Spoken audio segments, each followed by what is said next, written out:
Good morning. Ready? This is Tom Sloan is being interviewed by Marilyn, Forman, Chandler with Stacy Krim of UNCG, assisting with the Greensboro Jewish Archives Project. Today is February 24th, 2025, and we are at the home of Tom and Linda Sloan. Good morning, Tom. Good morning. So tell us a bit about the early years, the origin of your name, perhaps. For whom were you named? I am named for my grandfather, Richard Zollerman. My grandfather and my father lived in Dusseldorf, Germany, and my father emigrated to the U.S. in 1938, fleeing the growing Nazi threat.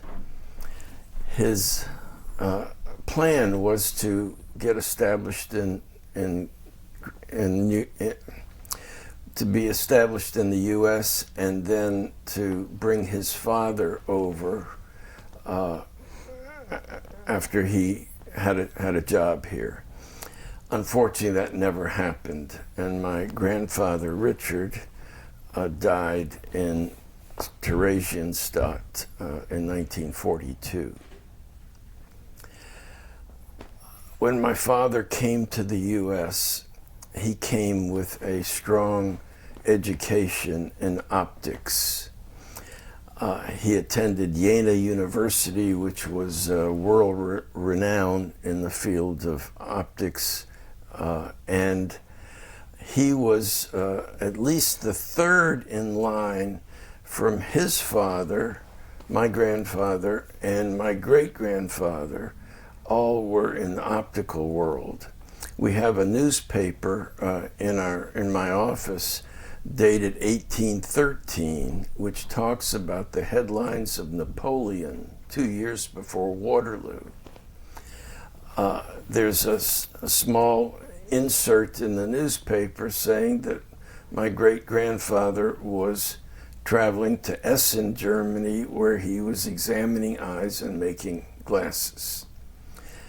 So my father, in 1938, before he left Germany, was working with his father in a retail store in downtown Dusseldorf.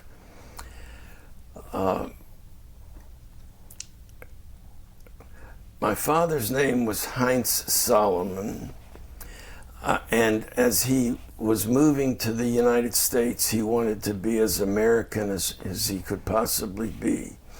So he changed his name to Sloan, and he became Harry Sloan. In 1938, he was trying to find a job with his optical experience in New York. The American economy was just coming out of the Depression. There weren't many jobs available. And he found an advertisement in a German newspaper in New York from a Jewish optometrist in High Point, North Carolina, who was looking for somebody to make eyeglasses. So my father took the train, overnight train to High Point, and that was the beginning of his American optical career. After a few months there, they determined that he had more talent and could do broader things, and he stepped away from the optometrist position and started a very small fledgling business which he called Southern Optical Company.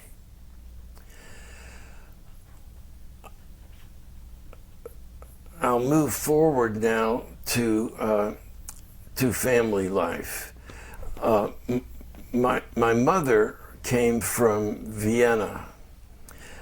She left Vienna one semester shy of graduating in mathematics at University of Vienna. she had a sister 2 years older, and she came.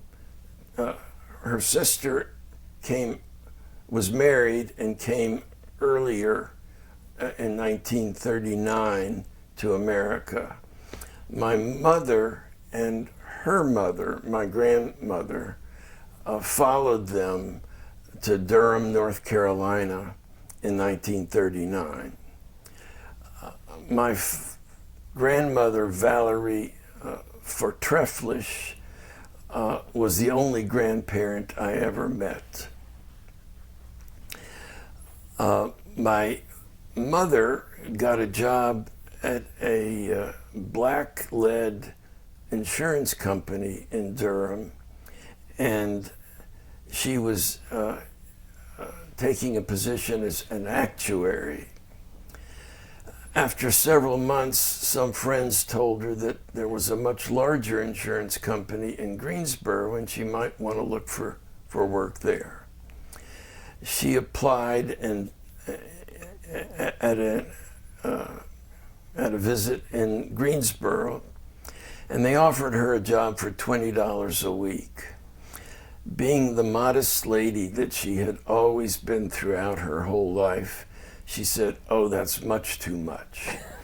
And she negotiated a price of $19 a week. My father was a good businessman, my mother not so much. But they met here in Greensboro. There was a group of German Jewish refugees in Greensboro. My father was living was renting a room in a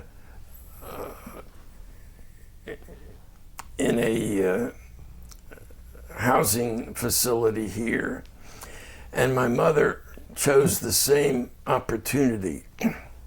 After several months, my father felt like they could save money if they shared a room, and he proposed marriage. So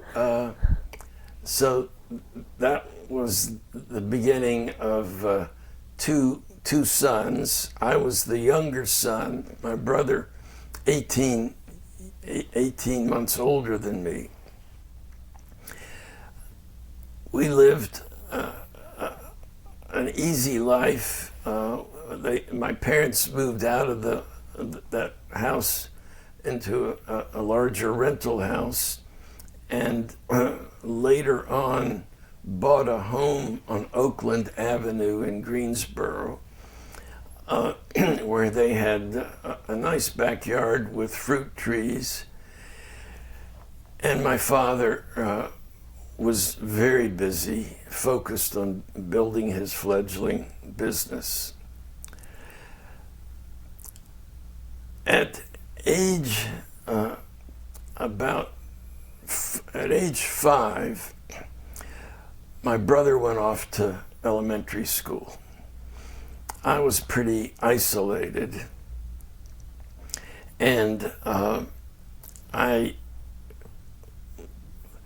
to engage myself, I'm told that I spent a lot of time reading the 400-page Sears and Roebuck catalog and looking at the prices of all the items. So to engage me more significantly, my mother decided I should start school at age 5, but I couldn't get into public school, so I went to a private school, Page Private School here, for 1 year before then entering Sternberger Elementary in the 2nd grade. So I was always the smallest kid and the youngest kid in the classes, but I fit in pretty well. I was well liked, but not really in the top tier of the social systems. That persisted throughout my education. I was a happy kid, but I really didn't know what was going on a social basis. when you take that into high school at Greensboro Senior High, now Grimsley, I tell my kids now, my daughters, be nice to nerds, they grow up to be fathers. And I didn't feel left out when senior year in high school, the kids went to the beach to have a lot of fun. I didn't feel left out because I didn't even know they were going. So I heard the stories when they came back. About your, just to return for a minute, your father's efforts to try to get his father to come to America and to leave Europe. My father did everything he could. He tried to get my grandfather to come to Cuba. He tried to get him, of course, into America. None of that worked. And about what year was that? That would have been in 1940, 41, in that period.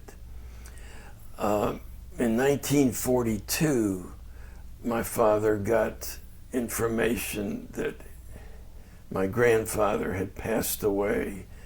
He had been one of those loaded onto the horrible trains, and he survived the trip to Theresienstadt, but died about a month after he was there.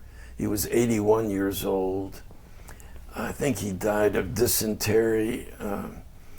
Linda and I visited Theresienstadt many, many years later, and we saw the conditions. They had one very large room with bunk beds piled 4 high. There was no bathroom, there was no drain even in the floor of that room, and it was packed with more than 100 people living on top of one another for as long as they could survive. Mm. And your family's connection to Israel, when did that begin? Well, my father always talked about the importance of the state of Israel. When he needed a place to go, there wasn't any. Okay. When my father, at age 84, was on his deathbed, he became a little delirious. He started speaking in German to me about his father, which was his greatest loss in his life. His inability to save his father's life. That's too emotional. I don't know that I want to be remembered with that. I don't think I've ever spoken in that high-pitched voice. But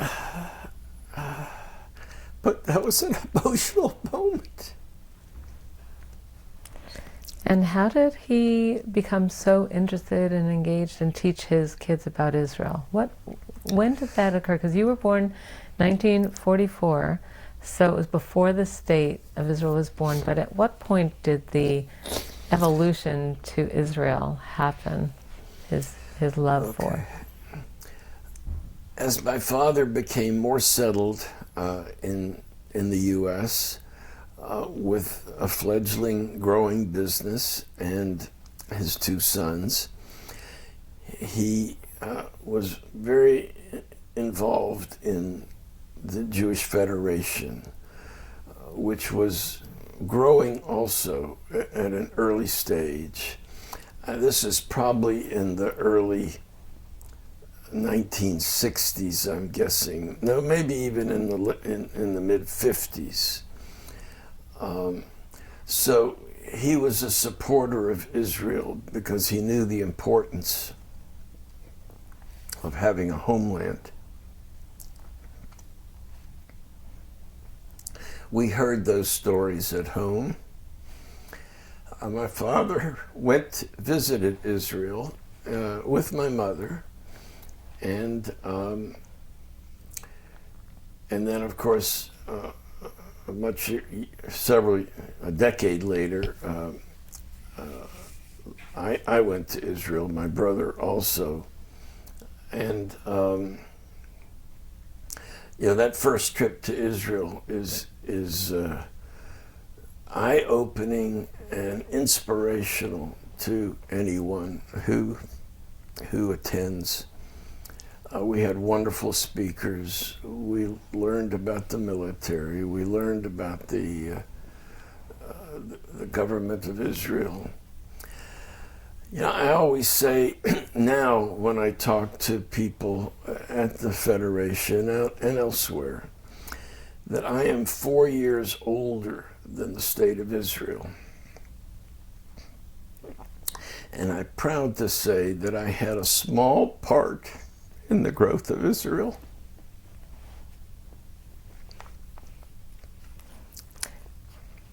So we've spoken about Israel and your family, and what role did Judaism play in your family and or spirituality? I can't say that I'm a very spirituality person.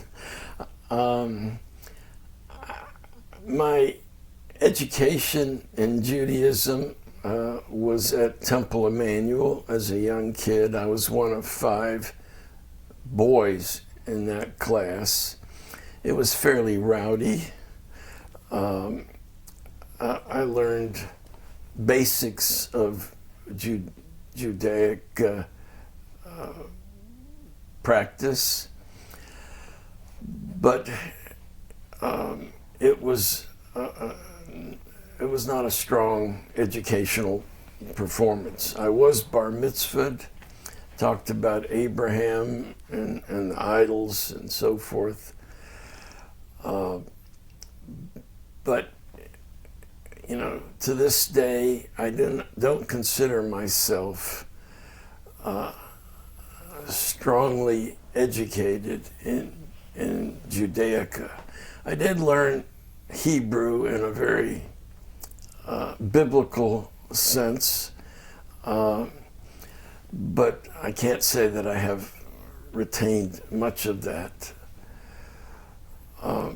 But my love for Judaism and Israel was planted strongly.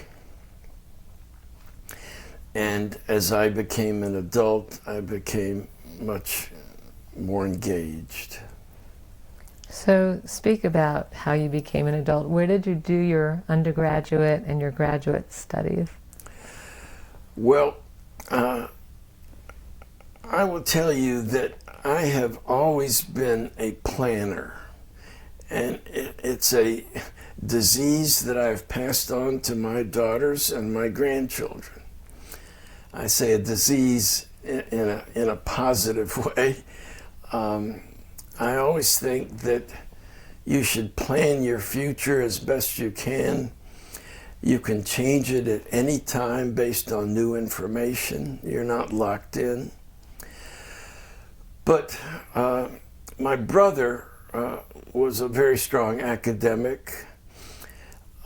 When we were 14 and 15 or 16 years old, my father would come home from a hard day at work. He would, at the dinner table, he would talk to my wife, to my mother, and talk about his problems, usually labor problems. Charlie's drinking on the job, Sally's pregnant. What am I going to do to replace her for a while?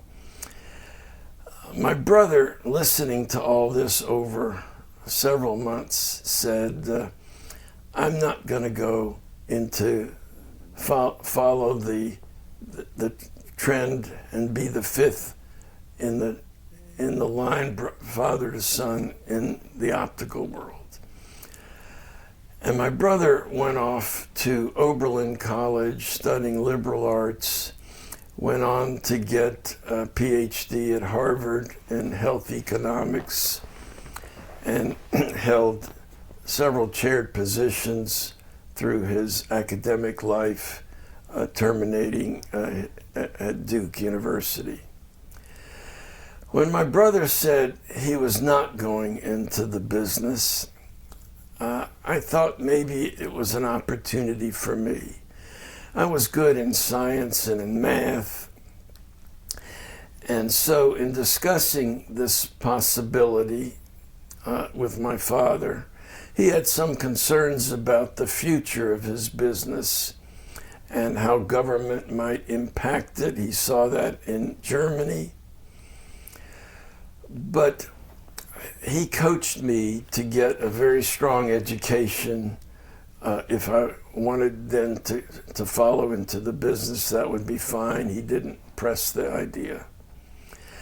So I applied to a number of schools in science and math and chose the University of Rochester in upstate New York because they had the American-led program in optics.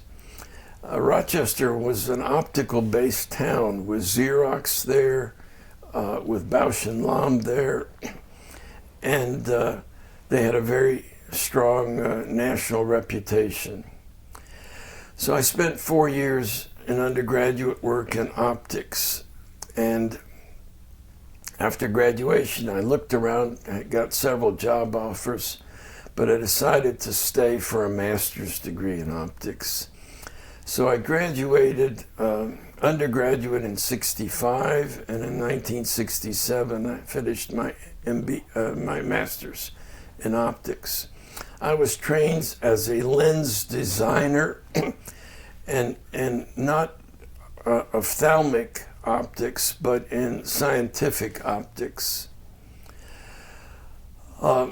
During the time in graduate school, I met Linda, who was also an undergraduate student 2 years behind me at the University of Rochester. We got married in 1967, just as she completed her undergraduate degree and I had finished my master's. And hold on for just a minute there. Let's just return to campus for a minute, because you were at in campus in the 1960s. So what was it like there? What was the political atmosphere like? Tell us about your involvement, if any, in political protest or not. Let's start with that. We didn't have a lot of political protest. It happened a little bit later. So I didn't see much tension up through 1965 when I graduated. It may have been there, but my focus on mathematics and science didn't give me much time to engage. Where that came into play more heavily was in 1968, when we had riots in Rochester and a couple of dark nights when the whole city was shut down. And what was that from? That was... Is that about segregation? That was mostly based on segregation and the treatment of blacks and struggle with the unity of black and white centers. Were there any interracial events on campus during your time there? I don't recall any of that. Mm-hmm. In high school, it showed up. When I was a junior in high school, we were integrated with one black female. And I I had no engagement with her, but I remember watching her as she bravely walked through the aisles in the school. This was Josephine Boyd, for whom we have a street named in Greensboro. She was the single participant in high school. And any particular experiences as a Jew on campus? Nothing significant. I did have a couple of times where a close friend would tell me a Jew joke, or a Jewish joke, and of course he didn't know I was Jewish. And when I told him that I wasn't terribly offended. It was a pretty good joke, but he was embarrassed for telling me that. So now returning to Linda, so you married in June of 1967 after the optics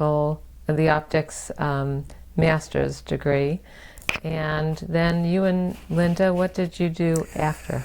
All right, so it was 1967, in the midst of the Vietnam War. At that time, you had it was a lottery as to who they would draft based on your birthday. My birthday made me 90th out of the 365, so it was pretty clear I was going to be drafted. But I found a job in Boston, working for a high-tech company, designing optics that were used in the Vietnam War. And they gave me a deferment while I was working on critical skills. I had to get a clearance from the federal government.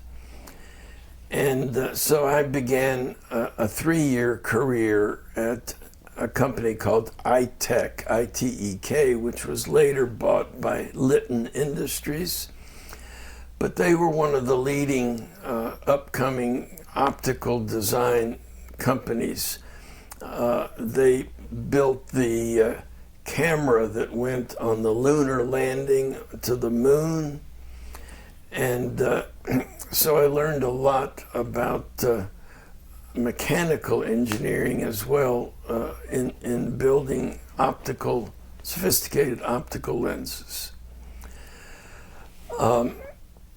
When in 1970 I became 26, I was then free from the draft. ITEK called me in and told me they wanted to promote me to my first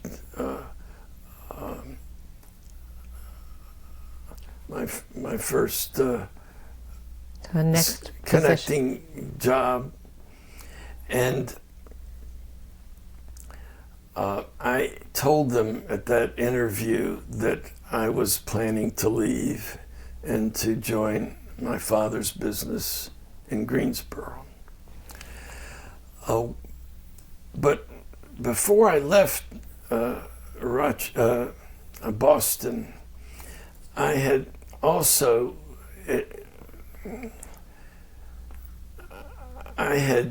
enrolled at Northeastern University and spent 3 years in a master's in business administration during night schools. So I was working during the days at ITEK and studying for MBA at night. So I brought that education back to join my father's business, which was still small. He had about perhaps 20 employees. And my father suggested to me that in my first year, I should move into a number of different places in the business, learn techniques that they used. And at the end of 1 year, he wanted to meet with me to discuss my observations and what recommendations I had going forward. We worked together for another 15 or more years, but we, with a good relationship, with some different views on the business, after 5 years, which would be 75, I guess, my father made me president of the company. And so I took on more responsibilities. We were acquiring other small businesses, which was entirely under my purview. One in South Carolina, another one even in Southern California, which we later discarded. So we were working well together and building the business. So that's on the business side. Now return to the family side. Meanwhile, you married Linda and had moved to Boston and then moved to Greensboro. And what about children? Well, that was always in mind, and we had our first child born in 1971. She was the first of 3 daughters. When I announced to my father that we had a 3rd daughter, he said, "How could that be?" He was rather patriarchal, and couldn't understand that we had 3 daughters. But that passed very quickly, and we were very fortunate as our daughters grew and were very engaged. Later on, our daughters got married. They all, after living in St. Louis and in Atlanta and in Baltimore, and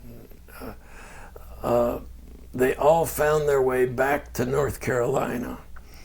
And all 3 of them chose to live in Durham, Chapel Hill. During that time, when they started courting on their own, they found wonderful young men as their husbands. And so when I say they came back to North Carolina, they came back married as they found job opportunities in Durham and Chapel Hill. Did any of them study optics, or did any of them consider coming into the business following you in the next generation? Obviously, I talked to them about the business, and they knew that opportunity was there, but I didn't push it in any way, and they didn't seem to hang on to that. So I'm the 5th generation, father to son in that field, and I guess the last in our family. Leaving a footprint for life in our community here. Tell us about the Greensboro Jewish community, your involvement, and what about Greensboro's Jewish community makes it different from other places you've lived? When I came back to Greensboro after now a 9-year period where I was up north, I was surprised at how Greensboro had changed. There were new restaurants, there were obviously new buildings. Greensboro looked more sophisticated than the Greensboro I left. Linda had a lot of fears and questions about moving back to Greensboro. It was part of our plan before we married. Linda knew that the plan was to eventually be in Greensboro, but now coming up and moving from Boston. She had been teaching school after getting her own master's degrees, and her close teacher friends in Boston told her that they were going to have a wake for her because an intelligent, bright young woman moving to South Carolina, they couldn't pronounce North Carolina. What a tragic event this was. And Linda was very scared about the Southern accents. She wasn't sure she would be able to understand people in the South. But those fears dropped away pretty quickly, and she came in full force and very engaged. She was always very close to her parents, particularly her mother, and she had wonderful parents. And leaving Cleveland, which she did a long time back now, already 3 years behind her, was hard to be separated from her parents. But they would visit Greensboro every year on their trips to Florida and so forth, and we would go to visit them regularly in the summers in Cleveland and Painesville, where their home actually was.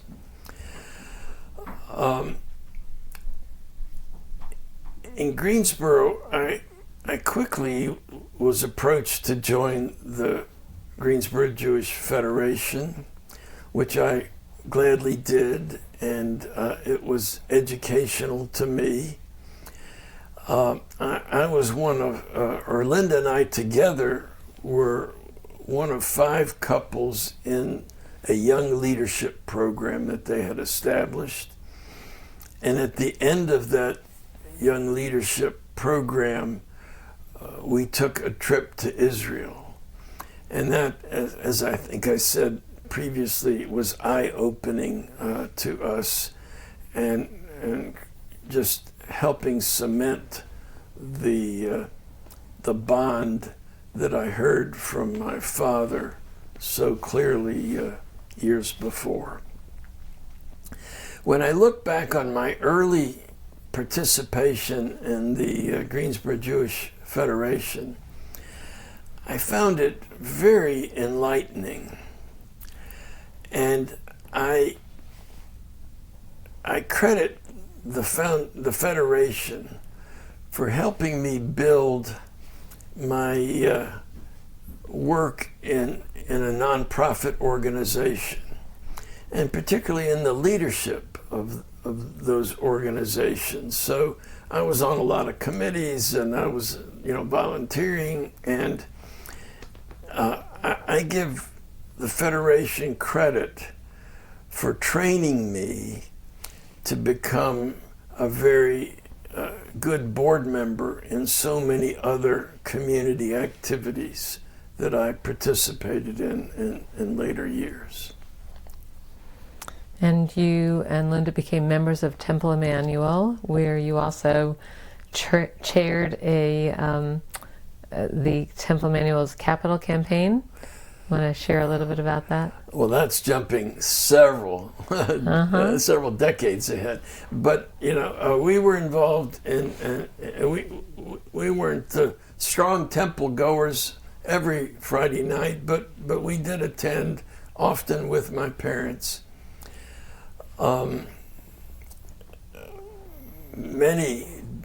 Several decades later, when the temple had been for years thinking about their growth curve and their facilities, had made a couple of stabs at improving that, had built an educational building. But when Fred Gutman came as the new rabbi at Temple Emmanuel, it was clear to me the energy that he was bringing and the ideas he had for further building the congregation, I knew we needed more space. And so I talked to him after about 1 year, after he was here for a year, and to 3 or 4 or 5 other critical leaders in the congregation about the idea of building a new facility, either enhancing the current facility, which was somewhat landlocked, or building at a new greenfield. And so I organized a committee of 11, I remember, and there was quickly a division in how to execute a growth plan. There were many long-standing Jewish families here with strong financial resources, who were against moving away from the temple that has served them throughout their lives. There was another set of people, less well-defined, who were very excited about building something new for the future. So this committee of 11 people worked in broadening reach to others in the community, and we took early stabs at what land could be acquired, possibly acquired in the Fisher Park area, and what it might take to rebuild in that way. And then we also considered, without really searching for a particular site, we started looking at the cost of building a new facility that would meet our broader needs. At a vote of 6-5 in that committee, we decided to try to stay in the facility that we were in and to enhance it. I wrote a letter to 17 families who were against moving. And I told them that our committee had determined that we had the possibility to stay at Green Street, but the costs would be approximately $2 million more than building on a greenfield site, even though we didn't know for sure that we could acquire the house next to us and whatever might be of sale. The 6-5 vote to stay caused me then to write this letter to the 17 strong families. And unfortunately, I did not get a single response, verbally or written, from any of them. So I began to look more seriously at the chance of moving to a new site. And we began to raise funds. We brought this decision to the whole congregation. Our first meeting was a meeting of debate, where I was now proposing that we move to a new site and build anew, and Bob Cohn was leading the group to suggest that we should stay. In the bylaws of Temple Emmanuel, the congregation has to make a 2/3 majority vote for any decision regarding real estate. We took our first vote at the end of that meeting, and we had 62% who wanted to move to a new site. Well, we couldn't do anything with a 62% vote. So I approached the congregation and said that we're going to all go back to the drawing boards and do as much research as we could about both opportunities. And I proposed that we have another congregation meeting a year from now, a year later. And if we didn't get a majority vote at the second meeting, and we were still stymied, we would have a third congregational meeting 10 days after the second one. And instead of the agenda on the third meeting being move or stay, it would be a vote between the largest group decision and doing nothing. The second vote did raise our vote to 65%, but still not enough to take action. I chose 10 days later for the third meeting as the 10 days between Rosh Hashanah and Yom Kippur. And Yom Kippur, a time that we're supposed to reflect and think about how we can improve our lives. And in that third meeting, we had the same debates again. We got 69% vote in favor of moving to a new site. So now we could begin all the work involved. We hired an architect who had considerable experience in building temples and synagogues. And we also hired a local architect who could help in the local issues. We then looked for land. It was at the time that AHA, American Hebrew Academy, was looking for land, and they needed 100 acres. And they found that on Jefferson Road, but the city had to build a curve in Hobbs Road going over Jefferson to give them the 100 acres they needed. And I approached Starmount Company, who had bought a big piece for residential housing.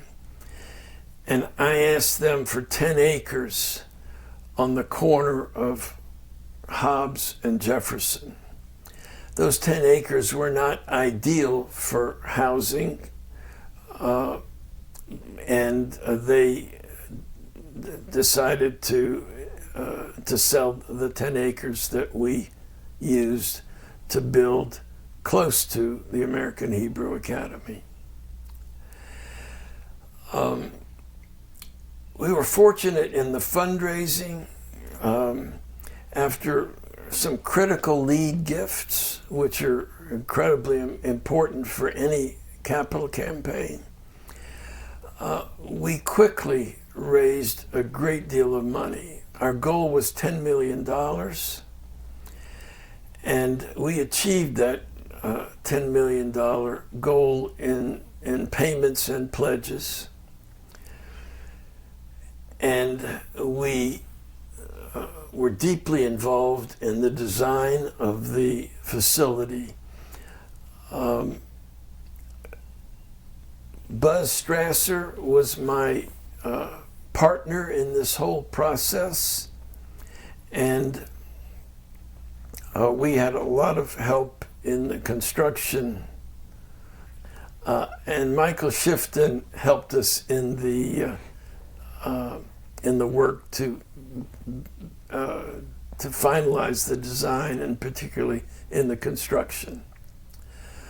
Linda was very involved in the interior design, and we engaged a specialty company in New York City who did a lot of interior design in Judaica, and they were very helpful in designing the sliding doors over the ark and the everlasting light and many other ways.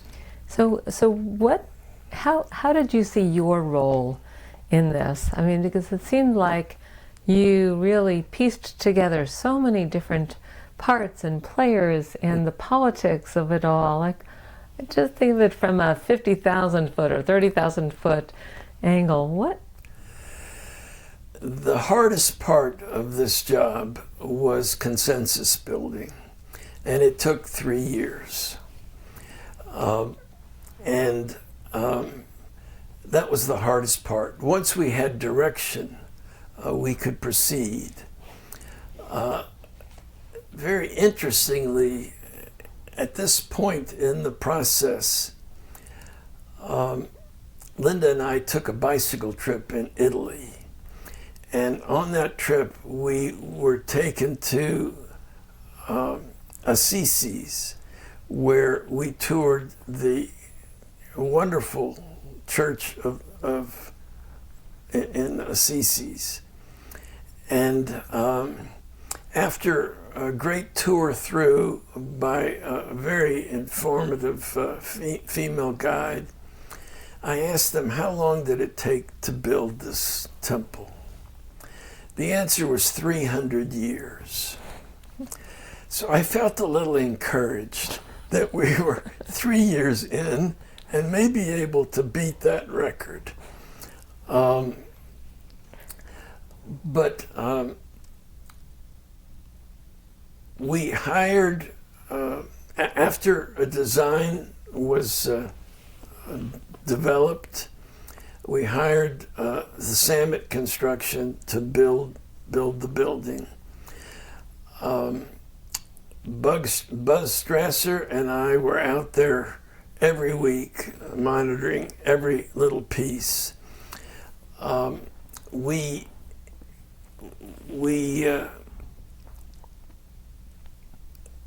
chose to use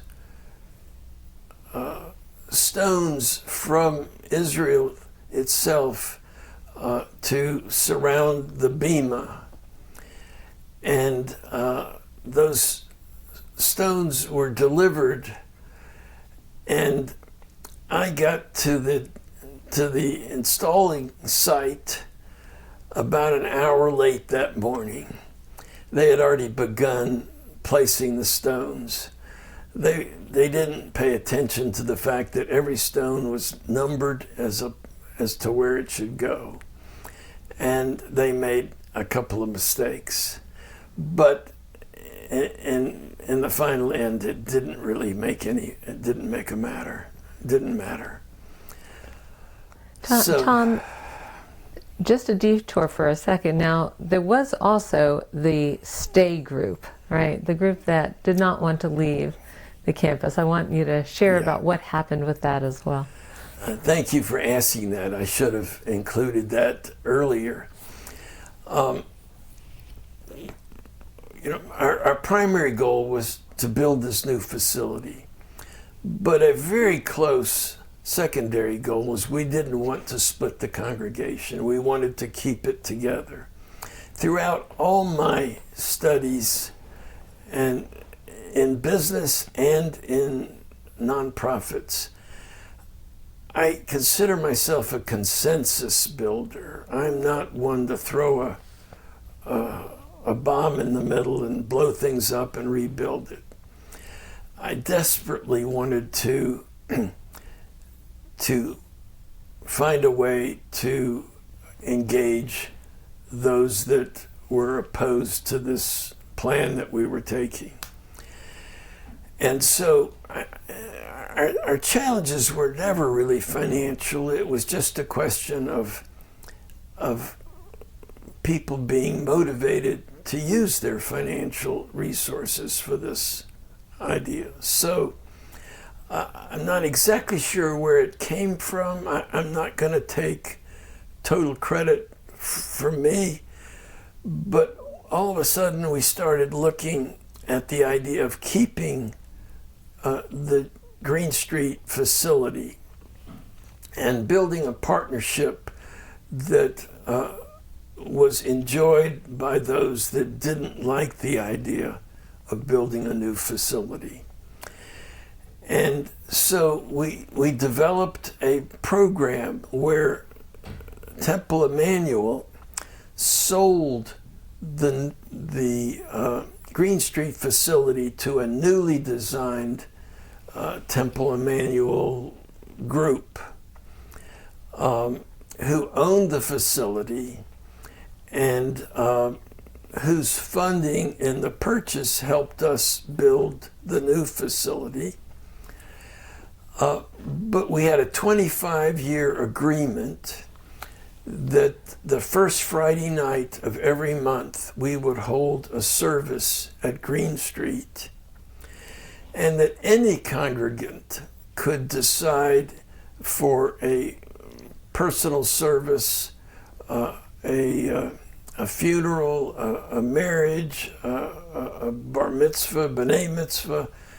They could choose to have it at the facility of their choice. Those people that were very focused on the Green Street facility didn't want it to be a museum. They wanted to be a lively, used temple. And as it was designed, it was used in that way, and that helped keep the congregation united. Your role as consensus builder, and you talked about how young leadership really shaped who you became in terms of involvement in the Jewish community. I want to return now to the Jewish Federation involvement and how through the years there, you eventually became past president. You were involved in the Interfaith Study Mission, and eventually became involved in the foundation. So talk about your evolution at the Federation. Well, I must admit, I was surprised when I was asked to lead the Federation. I did accept it, and I think my 2 years were still early in Marilyn Chandler's career, her wonderful long career there.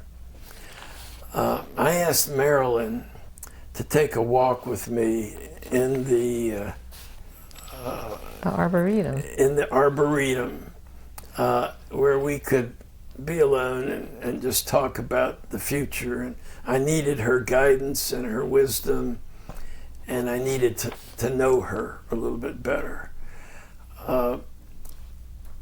It turned out to be a very nice conversation that we had, and it helped me closer in my thoughts about the future of the Federation.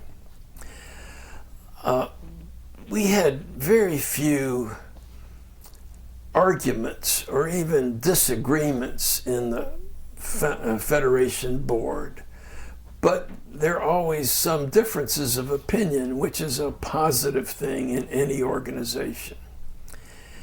And one of my fundamental leadership skills that I learned at the Federation We didn't have many votes that were 8-7 or 10-9, but we did have some votes that were 15-5, where there was a significant minority. And I paid attention to making sure that the minority voters are still engaged and represented and appreciated. I didn't want anyone to leave the meeting think this is not my place to be. I wanted them to be included. And I've used that in so many other boards that I've led in business and in nonprofits. You want everyone involved. During my presidency, there were a couple of things that I remember in particular. One was the idea that we have an interfaith mission, inviting Jews to travel with Christians to visit Jewish sites and Christian sites, and to create some bonding between the people that were there.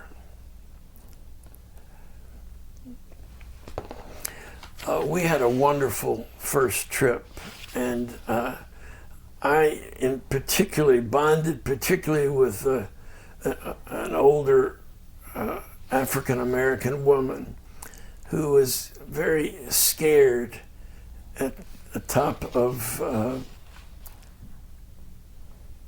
what's the mountain we climbed? Go to Masada. At the top of Masada, and traveling down that path was just beyond her ability. So I had the privilege of guiding her down the mountain. She was holding on to me, and it was a real bonding experience. For the whole group, we were about 1/3 Jewish, 1/3 Christian. We baptized some Christians in the Jordan River. It was just an incredible experience. And that bonding continued after we were back in Greensboro. Since then, there have been maybe 5 other trips. I think it's been a wonderful contribution to the Greensboro community that we have done that. Greensboro is a very special place, and the Greensboro Jewish community here is very highly appreciated. When asked, they think we're a much larger group than we are, but we're very engaged in the arts in particular, but in education and in all aspects of the city's life. We're fortunate to be able to live in that type of an environment in Greensboro. And talk about the Jewish Foundation and the beginnings of that and your role in the investment committee. In the late 1900s, Leonard Kaplan had the idea of building a Jewish foundation. He was modeling it after the one in Norfolk, where one of his relatives was deeply involved. And he offered to put $2 million into the foundation to start it. I was on the initial board, along with Mike Berkelhammer and many others. And we created the entity and started asking people to use this as a prominent way to make their contributions with tax benefits and through donor-advised giving. After 2 years, Harvey Colshamiro became the initial investment chair of the committee. But as he moved on to New York City, I was chosen as his successor. And I have been chair of the investment committee now for 22 or 23 years. It's been a privilege, and I've enjoyed participating in that role. Prior to my appointment to this role, I had chaired 2 investment committees previously. I had chaired the Cone Health Endowment Investment Committee, and also the Community Foundation of Greensboro Endowment Committee. So I had some experience, and fortunately found the right leader, again with influence and introduction by Leonard Kaplan. And Masood Vojani and his company have led our very successful period, now over 20 years, with Masood, where our assets have grown from 2 million to over 100 million. You know, in the early years when the foundation was created, in the early 1990s, there was some angst and consternation about should there be a foundation under Jewish auspices? Why not just use the Community Foundation of Greater Greensboro? But now looking back, was it a good decision to create a separately incorporated foundation under Jewish auspices? I think yes. They do overlap. The Community Foundation and the Jewish Foundation overlap considerably. I personally am involved with both of them. I started with the Community Foundation. I'm still engaged. But the Jewish Foundation, I think, was a more comfortable place, particularly for Jewish members to engage.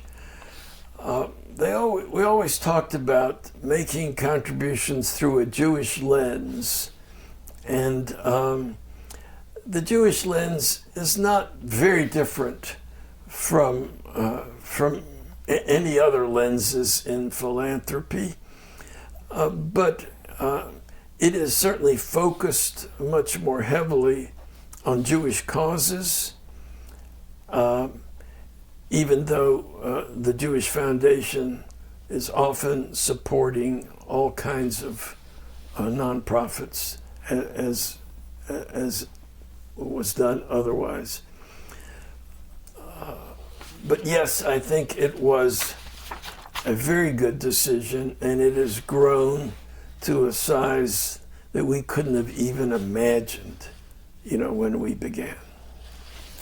And through your Jewish involvement, or in addition to your Jewish involvement, you've also been involved in other organizations, UNCG, University of Rochester, banks, Guilford County Schools. Any that you want to share anything about? Maybe chess? How did that happen, a chess scholarship?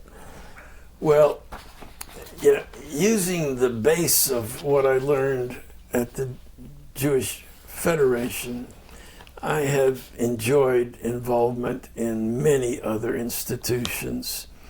I spent 10 years on the Cone Health Board. I spent 10 years on the UNCG board, chairing the board for the last 2 of those years. I was chairman of the board of the Community Foundation of Greensboro, and on that board for 6 years. Our charitable giving, Linda, our charitable giving has focused a great deal in the arts. Linda has a passion for the arts, and we've been very involved in supporting arts organizations.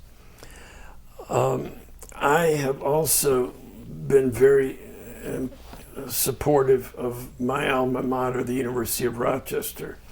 They invited me to join the board of the university, and I was on that board for 15 years, and I chaired the executive committee of their board.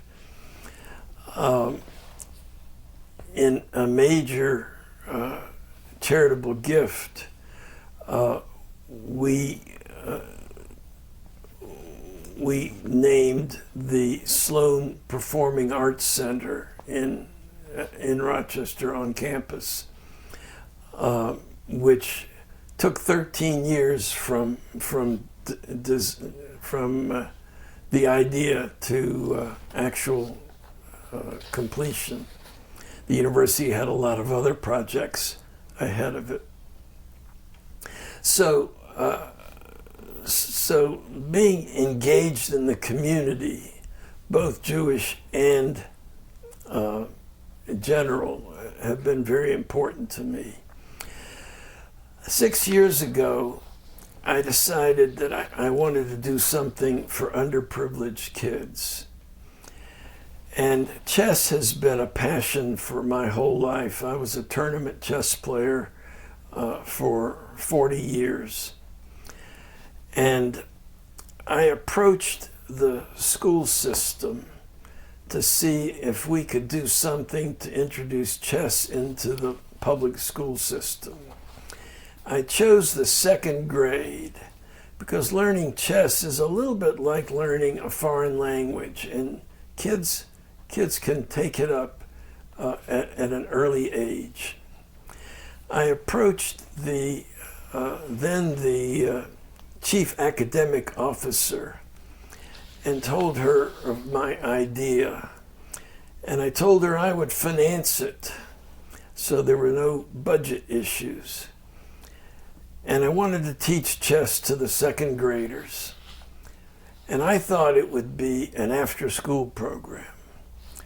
But Whitney Oakley, broad-minded as she is, said, let's start a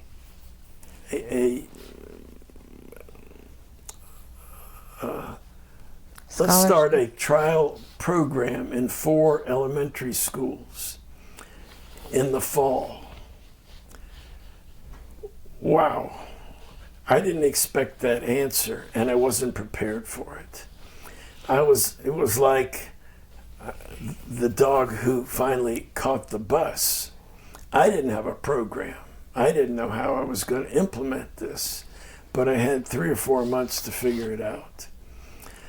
So, making a long story short, after looking at a program in Switzerland, I found a young man closing out his academic career in Alabama. And he had worked for a for-profit company that was training kids in chess. And he was planning to move to Durham Chapel Hill to set up a program with that for-profit company.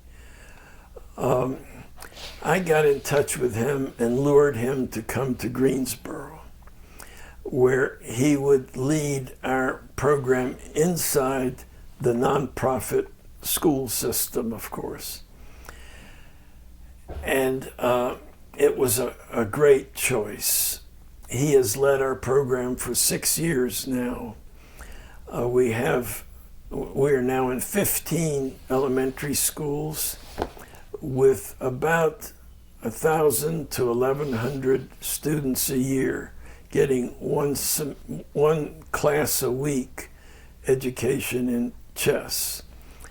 We've gotten acclaims from the principals and the teachers and the kids who are very excited about learning. Chess is a very complicated game, and the rules are very complex. But it helps people learn how to make strategic decisions, how to choose better and best, and it's a critical part in establishing critical thinking. Second graders don't get very far on that, but they get introduced to that and a vocabulary of words that they wouldn't normally use, like sacrifice or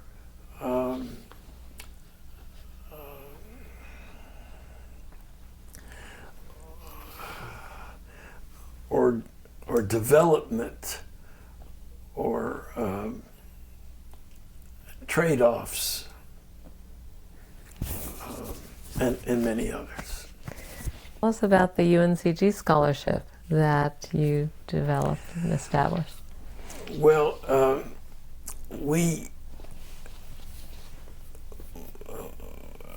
as I've said, I was engaged on the board with UNCG for some time, and then much later, Linda also joined as a board member after I was far gone from the board. And we wanted to do something valuable in supporting UNCG. UNCG has a wonderful reputation of bringing in children, many of whom are the first in their family to go to college. And they are noted nationally for social development of these children coming in without the preparations that many of the children in the Ivy Leagues have had. So we chose to create a scholarship for North Carolina students that have strong academic success in high school and also have strong needs financially. And the UNC School of Honors makes the choices for who gets those scholarships. It's a full scholarship for 4 years for 2 students each year. We've had our first scholar graduated last year who was an outstanding leader, and watching her development after college now has been inspirational. We'll have 2 more graduating in May of this year, and so forth going forward. It's been an exciting opportunity. We meet with each of these kids during the year to get some insight into their progress. Philanthropy and giving. So you spoke about focusing on the arts. You've certainly spoken about focusing on education. How do you and Linda determine which organizations you support?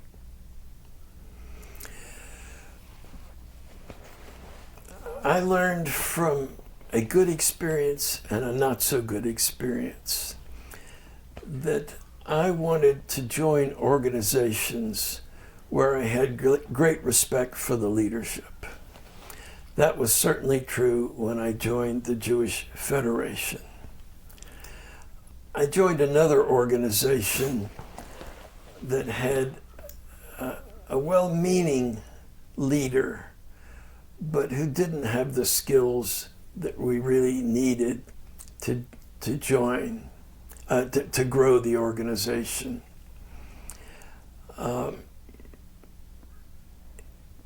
He was asked to leave by my successor. And I was on the committee that brought in the new successor, who has been outstanding in that entity. So it's about leadership and respect of the organizations that you support more than anything else? Right.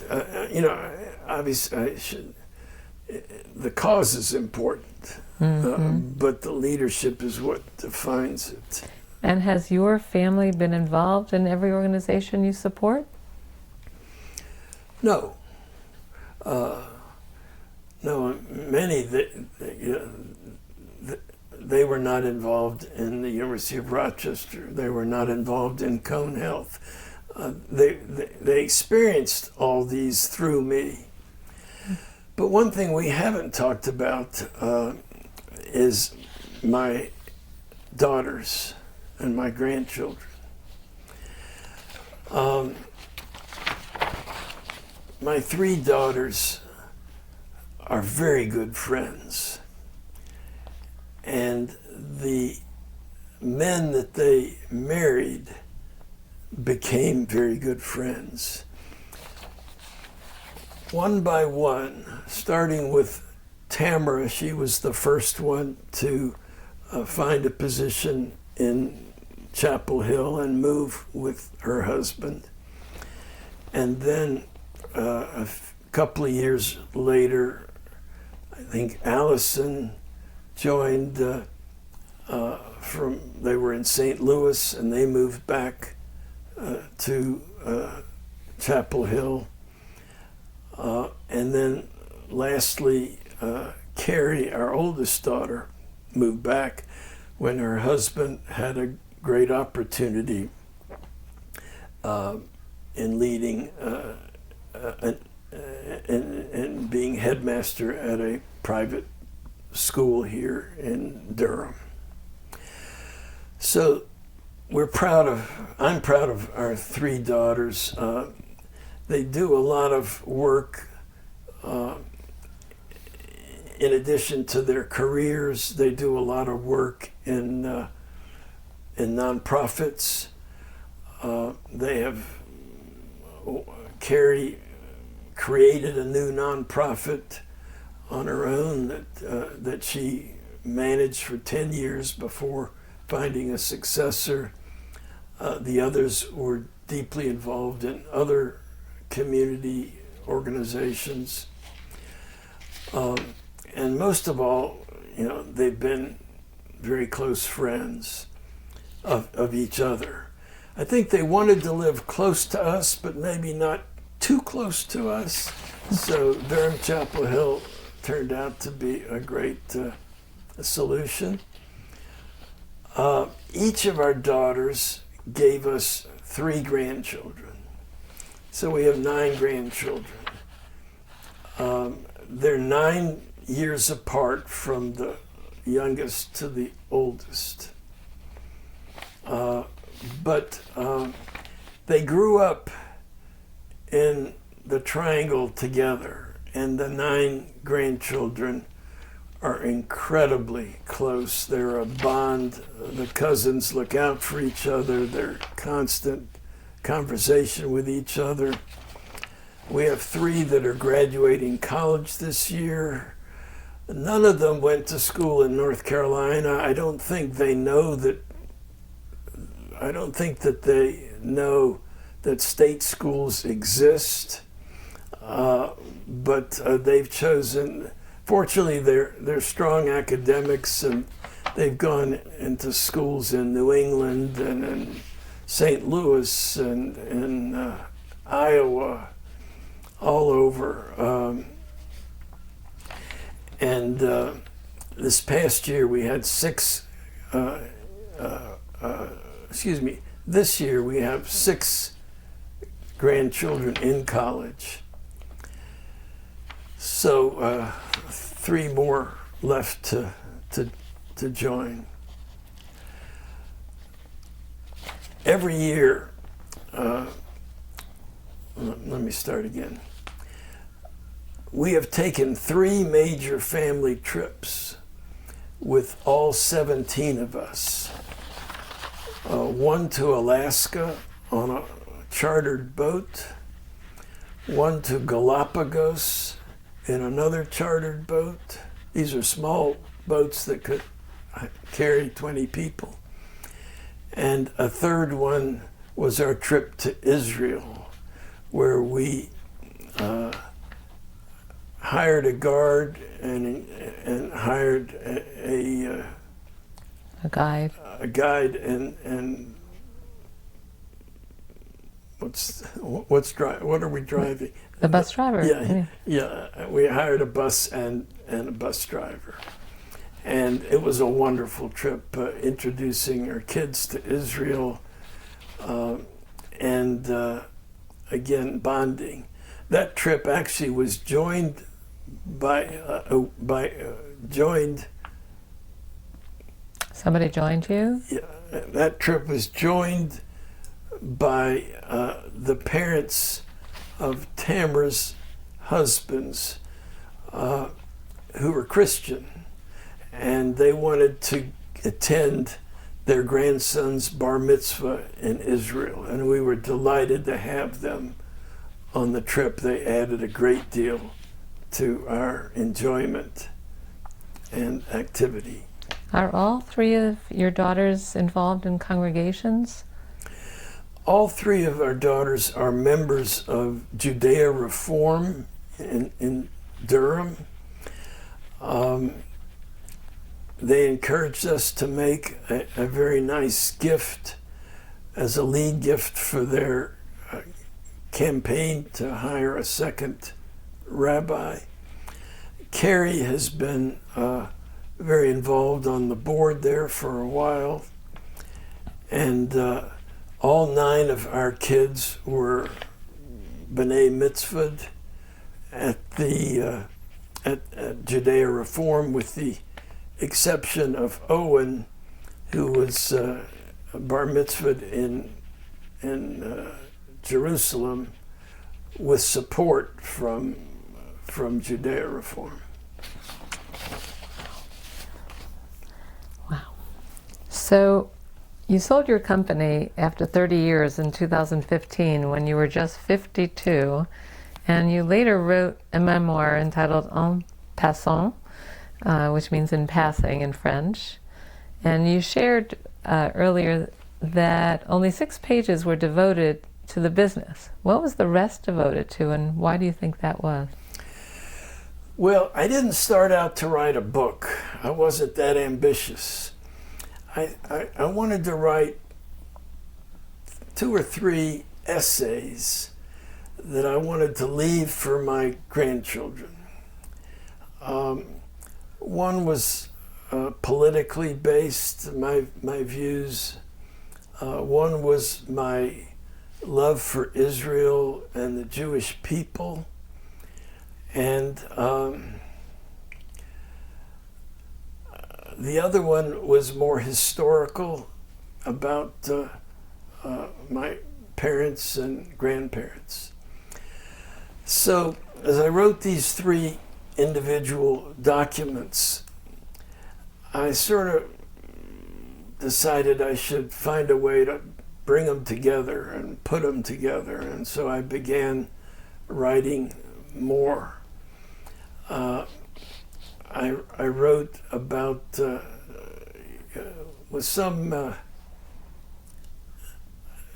detail, I wrote about my parents and the influence they had on me. Particularly, my father, with his incredible morality, focused on morality, his openness to racial harmony, his strong work habit, which was demonstrated to us very, very significantly, his reach for achievement. All those things I learned from my father. From my mother, the major thing I learned from my mother was empathy. She really could understand what other people were thinking about things that were happening. And I will tell you that that thread of empathy has pervaded my daughters and amazingly strongly all of my grandchildren, who look out for one another and are understanding, making them very great citizens.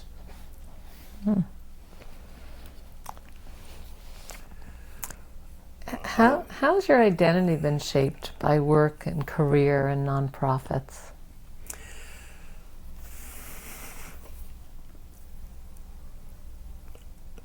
My work in building Southern Optical was very rewarding. We grew significantly over time. But there came a time that I thought that we should sell the business.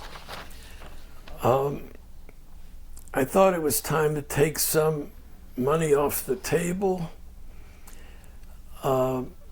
to secure our future, and at the same time I was still very dedicated to the business.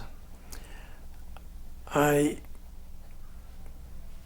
always felt that Southern Optical was my father's creation. It was his love and his pride. Not to suggest that he wasn't proud about his family also. But it wasn't enough for me. And so when we sold the company to a French company who was a major supplier of us, I stayed on for another 5 years to help them build our business under their name in throughout the rest of the United States. Our business was more focused on the Southeast, from Baltimore to Louisiana, but I helped them in acquiring other similar businesses throughout the country. As I was moving away from my work at Southern Optical, it gave me time to get involved with institutions that I enjoyed and respected. Community Foundation was one of the early ones. Cone Health followed shortly after, and UNCG, and I loved the ability to meet these different people and to have some influence on the institutions that I found important in our community. I think one of my greatest, I would say my greatest success is that I think I found a balance between business, community, and family. I should say it in a different word. I found a very good balance between business, family, and community. I've enjoyed all three, and it's broadened my life in the people that I've met and in the success of helping build the broader community.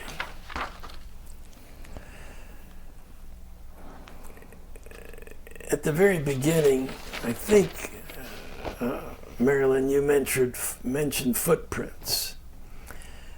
I have spent a lot of time thinking about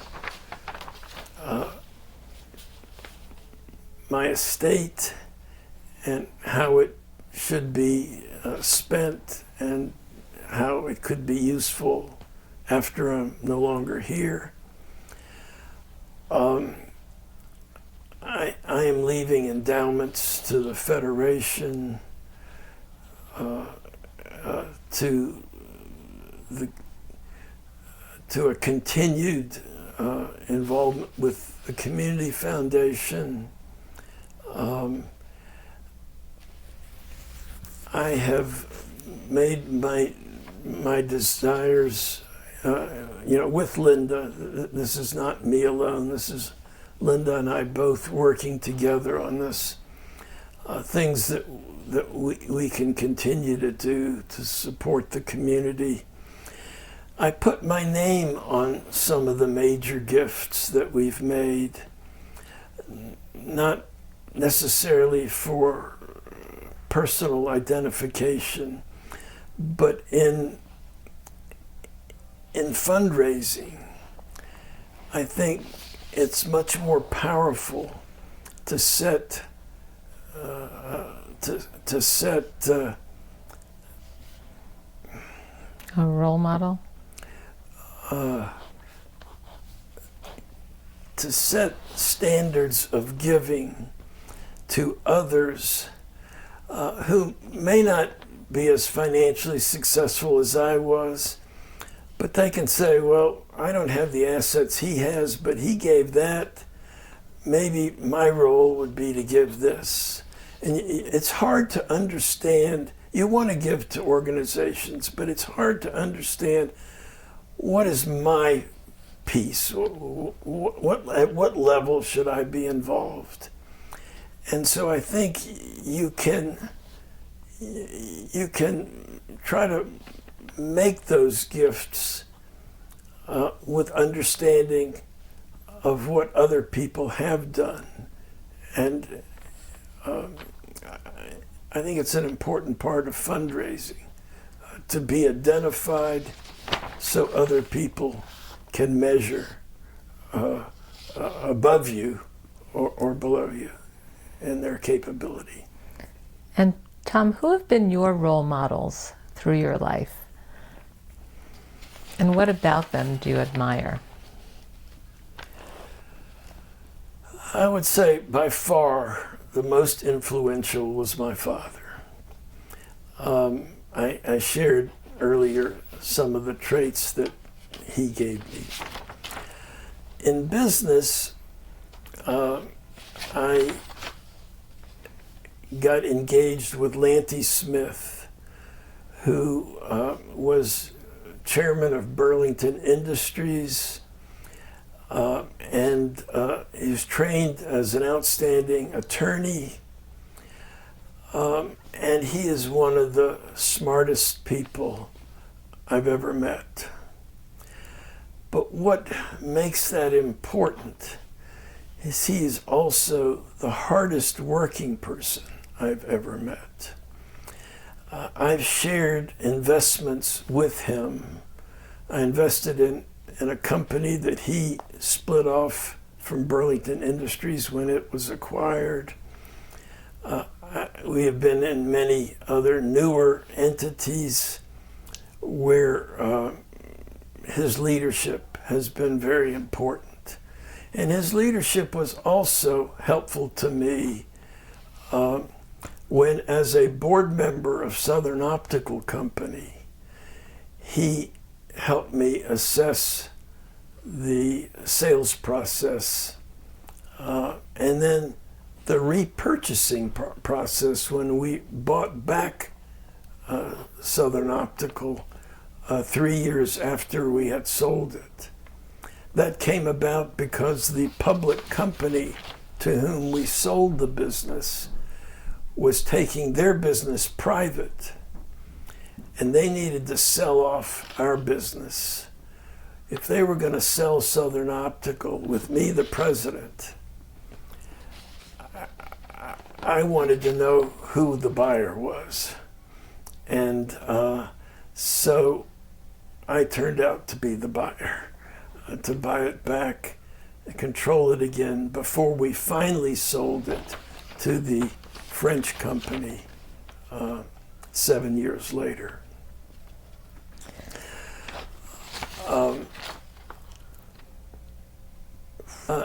there's another influencer that is a close friend and been very important in my life. In my early 40s, I joined a company called, an entity called Young Presidents Organization. And I was in that until age 50 when I had to drop out. I was no longer a young president. But in the process of the 6 years that I was involved in Young Presidents Organization, I was in a small group of 10 other members who would meet monthly to discuss our business problems and in great confidence any personal problems. And that young leadership organization and our group was very instrumental in developing my ability to invest in other assets. When the other 3 members of our group of 10 turned 50, we started our own group outside of Young Leadership. And the 4 of us have met every, let's say, 6 weeks apart now for 35 years, perhaps. And John Ellison is one of those 3 others whose ethics and business and investment acumen have been especially valuable to me. All 3 have been valuable, but I would indicate John as the most significant. And we still meet regularly in that group.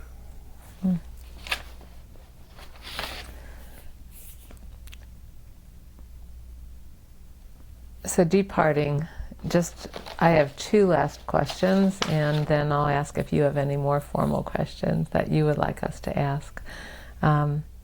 What world and national events have significantly influenced your life, and how? That's a tough question. Or if they have at all. Well, the most significant one by far is the 6-Day War in Israel. I experienced that with my parents in a car where we were driving back from Rochester after my graduation. And in the 2 days it took to drive back from Rochester to Greensboro, Israel changed. It moved from a fledgling company, fledgling country, to a proven powerhouse that had the ability to manage its own future. Obviously, no one knew what that future was going to be and how difficult the path was still ahead, but that was a foundational movement for the state of Israel, and further embedding for me my responsibilities in that future.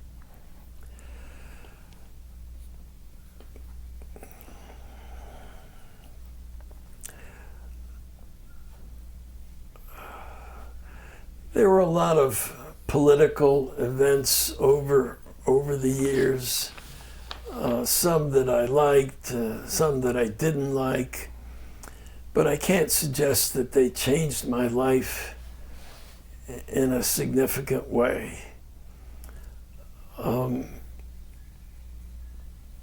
I was living in Greensboro, busy running a business, raising a family, supporting my faith in Judaism,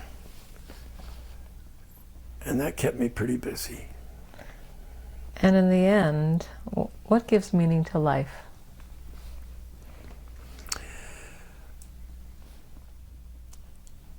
I think meaning to life means living a good life yourself, trying to be a model for how a good life might look, leaving the world a little bit better than you found it.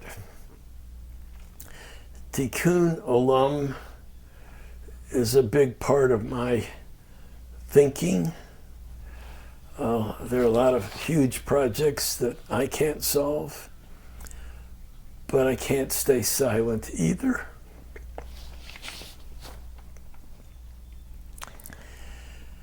I've tried to follow that model. I feel very fortunate for the life that I have lived. I hope there's still more to go. I've been fortunate in marrying my first and only wife, who has been a great support for me and a great leader for our family. I've had a lot of opportunities that I never thought I would have to see the world. I've traveled to 50 different countries. I've made many friends, not so many really close friends, but a lot of friends. And I feel very fortunate that the life that I chose has met my expectations. Thank you. Beautiful.